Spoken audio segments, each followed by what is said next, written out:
जिले के रामपुर कारखाना थाना क्षेत्र के पटनवा पुल से एक युवती कूदने के लिए पहुंची थी। अभी छलांग लगाने वाली ही युवती थी कि एक युवक ने साहस दिखाते हुए युवती को बचा लिया।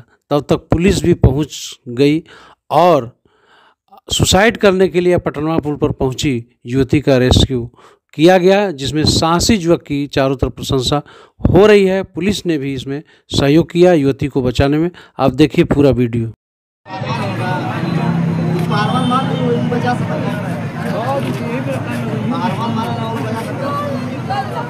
कूद जाए लागत कूद जाए दिमाग बीच में आज दा।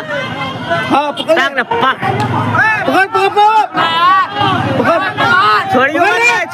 छोड़ियो मत मजा में यार मानना पड़ेगा। पकड़ो मारो आप देखा इनकर आगे। हाँ